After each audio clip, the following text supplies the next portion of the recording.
Hello and welcome to First Chapter Friday from the Alameda Free Library. This week I'm going to be reading the first chapter of Hurricane Child by Kacen Callender and published by Scholastic Gold. Let's dive into the first chapter of Hurricane Child. Chapter 1. My ma's voice is rough and low. When she speaks to strangers on the telephone, they call her Sir. I guess it must be surprising to some, the way her voice sounds, because she's so beautiful, just about the prettiest woman you've ever seen, but I think it suits her just fine. I love the way her rough voice vibrates through the air like a beat on a drum. She sings around the house, under her breath, since people say her voice is so ugly all the time. Why you wanna fly, blackbird? That's the song that's stuck in my head now. You ain't ever gonna fly. My dad's blue boat is flipped upside down in the backyard, which isn't really a yard, but a grove of dead trees and frogs that won't shut up at night. And the mangrove is just close enough to the water, so when it's time to go, I can get out of here with a quickness that will surely inspire the speed of light. My dad hasn't so much as looked at that boat in exactly 1 year and 3 months, which is the time that our lives revolve around. 1 year and 3 months ago. The boat's ready, and I'm ready, more ready than ever to get off this dumb rock. But I can't leave yet because I don't know where to go. But once I do, I'll leave that second without even a goodbye. So I turn my back on my father's boat and walk through the dead mangrove, brown water smelling like something besides the trees died. Mosquitoes so thick in the air they might as well be puffs of smoke. Dead palms from the coconut trees covering the ground like hairy carcasses. I get to the clearing, to the white road covered with dust and gravel and designs of tire marks, to my dad's house that's right there on the edge of the sea, waiting patiently for the day a wave will come and wash it away. When I was really little, before I started going to school, when I could barely walk without holding my ma's hand, my mom would leave Water Island whenever she needed to go to St. Thomas for groceries and for church, and she always took me with her. The two of us went on a speedboat owned by Mr. Lacana. There was a ferry on the other side of Water Island that could take us to St. Thomas for $10, but Mr. Lacana only charged us $5. He was an Indian man that had come all the way from Tobago, though everyone thought he'd come from Trinidad, and called him Mr. Trini. I don't know how Mr. Lacana felt about that, but I would have corrected each and every single one of them. When I told him so, he laughed. To be a child and to be passionate, eh? He said to my mom. I asked him, does that mean adults aren't passionate about anything? My ma told me to hush and sit quiet. I was too little to be running my mouth. I liked that it was just the three of us, and I liked to look over the side of the speedboat, too. I could see the striped yellow and red paint from the boat's side reflected on the clear water, could see the pink coral and stingrays. And one day there was even a fish as big as me. Mr. Lacana said it was a nurse shark, and my mom grabbed me and held me so tight I couldn't breathe, even though Mr. Lacana promised us nurse sharks don't bite. One Sunday morning, a wave bumped Mr. Lacana's boat high into the air, and when it landed again, I fell straight into the water. Since it was Sunday morning, I was wearing a church dress heavy with lace and fake pearls. I fell faster than an anchor, and after I was pulled out again and dragged onto St. Thomas's concrete, I thought about the bubbles that were bigger than my mom's head, the smoky light that made it hard to see if another nurse shark was coming, the coral that scratched my knees, the woman that was standing on the ocean floor. She was black, blacker than black, blacker than even me. Rough hands yanked me out of the water and hit my chest over and over again until I could breathe. You were under there for over a minute, child, Mr. Lacana said when I opened my eyes. What was it like?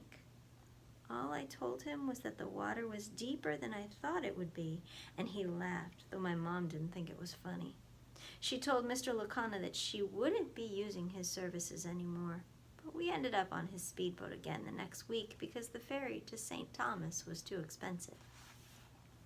My dad and I stay in the same house by ourselves. Neither of us want to leave, in case my mom comes back to find the place empty.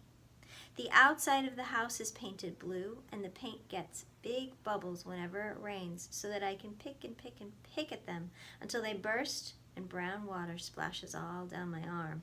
And there's a pretty little garden with yellow flowers that my mom used to love, but after she left, the flowers have been slowly dying, no matter how much I water them. The house is nice to look at from the ocean, too. I used to look at it from my dad's little blue boat, same one I plan on stealing to find my mother. I don't like the ocean too much after I fell out of Mr. Lacana's speedboat, but with my dad I always feel safe. He'd take me in his boat so I could see the fishes swimming in the water. We had to be careful in that boat, though, because sometimes bigger boats carrying tourists would zoom by and almost hit us like a speedboat hitting a manatee. 1 year and 3 months ago, a little while after my mom left, my dad shook me awake and looked at me with such a smile that I thought Jesus Christ himself must have been standing on our doorstep, or that my mom had come back home. "Caroline," my dad said, "wake up, Caroline. There's something you need to see."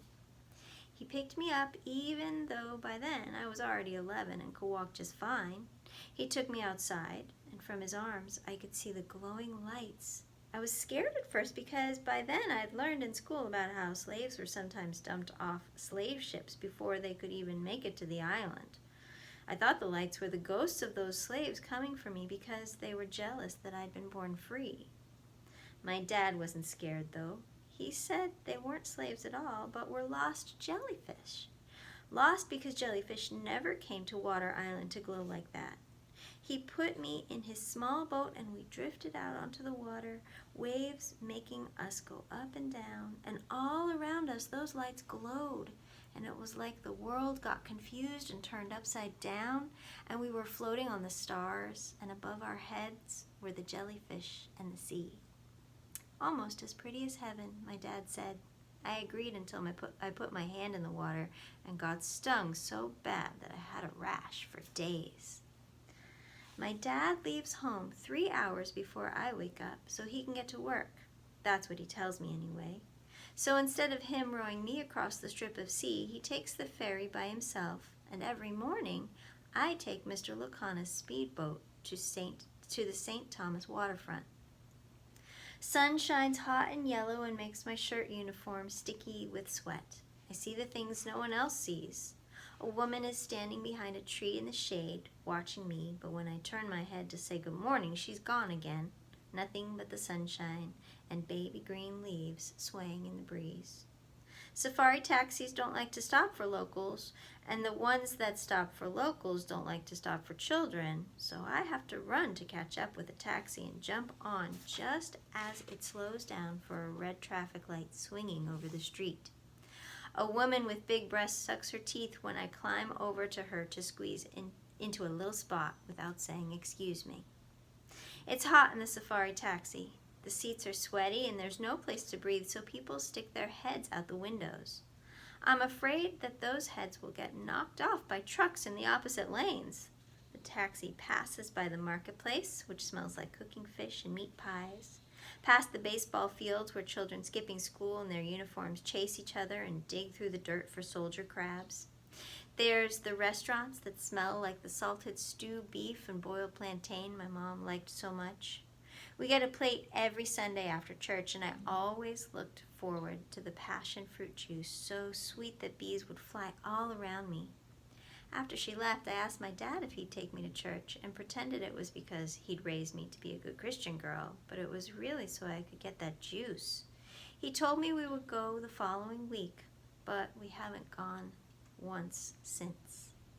Stalls under the blue tarp sell fruit and summer dresses and ice-cold rum, and trucks and buses and chickens busily stream by in the granite streets. Across the street, tourists wander off the ferry, snapping photos at the tables of wooden jewelry and fake purses, and a donkey named Oprah with her big yellow sunglasses. The taxi slows down in front of a Catholic church, and behind that church is my school. I leap out of the taxi without paying, since my dad forgot to leave out money again, and I already paid Mr. Lacana with all the quarters I could find hidden across the house like it was an Easter egg hunt. The taxi driver sees and honks his horn and yells at me in French through his open window. People on the sidewalk look at me as I run right into the middle of the road, cars blaring their horns, chickens squawking at my feet, and up the church steps, my bag smacking my back. I turn around and grin at the taxi driver, who looks like he wants to get out of his safari right then and there to slap me good. And since I'm not looking, I run right into my teacher, Mrs. Wilhelmina. Mrs. Wilhelmina had a white great-great-great-grandpa from St. Martin that she likes to talk about all the time because he made her clear-skinned.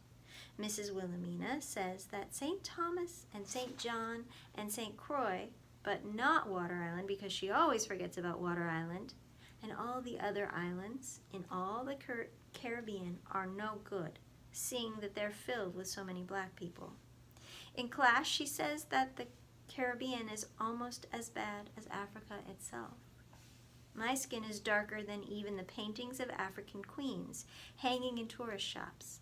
Same paintings my mom would buy so she could hang them on her living room walls. Their skin is painted with black and purple and blue and reminds me of the night sky or of black stones on the side of the beach, rubbed smooth by the waves. I secretly think the women in those paintings are beautiful, but Mrs. Wilhelmina told me one morning that I have to be a good girl since it'll be hard for me to get married with skin as dark as mine. My dad never says anything like that, but he likes to ask me, "How'd your skin get so dark, Caroline?" Both he and my ma have skin as brown as honey. How'd you get so dark? Seeing that I'm the littlest girl with the darkest skin and the thickest hair in the whole Catholic school, Mrs. Wilhelmina doesn't like me. No, not at all. I get a smacking on my bum for everything. Not looking in her eye when spoken to, laughing too loud during playtime, thinking I'm better than everyone else because I know the answers to her questions in class, for asking too many questions in class, for not crying after those bum smackings. I always refuse to cry after a bum smacking. One look at her and I can tell she saw me jump off that safari taxi without paying. "Caroline," she says, "it's always something with you."